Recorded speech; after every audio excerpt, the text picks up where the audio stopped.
আসসালামু আলাইকুম বন্ধুরা, আজকে আমি আপনাদের সাথে শেয়ার করব কিভাবে প্রতিদিন সুস্থ থাকতে পারি খুব সহজ উপায়ে। চলুন শুরু করা যাক। প্রথম উপায়, সুষম খাদ্য গ্রহণ। প্রতিদিন আপনার প্লেটে ভরপুর থাকতে হবে সবজি, ফল, প্রোটিন এবং কম তেলমশলাযুক্ত খাবার।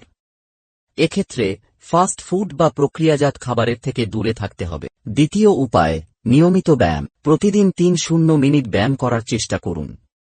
ব্যায়াম আমাদের শরীরকে সক্রিয় রাখে এবং সুস্থ রাখতে সাহায্য করে। তৃতীয় উপায়, প্রচুর পানি পান করা। দিনে অন্তত ৮ গ্লাস পানি পান করতে হবে। পানি আমাদের শরীরের টক্সিন বের করে দেয় এবং ত্বককে ভালো রাখে। চতুর্থ উপায়, ভালো ঘুম। প্রতিদিন ৭-৮ ঘন্টা ঘুমানো খুবই জরুরি। এটি আমাদের শরীর ও মনের সুস্থতার জন্য অপরিহার্য। পঞ্চম উপায়, মানসিক চাপ কমানো। দিনের মধ্যে কিছু সময় নিজের জন্য রাখুন, ধ্যান বা শ্বাস-প্রশ্বাসের ব্যায়াম করুন। এটি মানসিক শান্তি এনে দেয়। এগুলো ছিল আমার ৫টি সহজ উপায় যা প্রতিদিন সুস্থ থাকার জন্য অনুসরণ করা উচিত।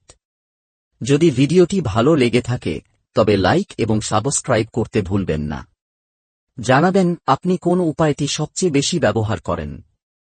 দেখা হবে পরের ভিডিও।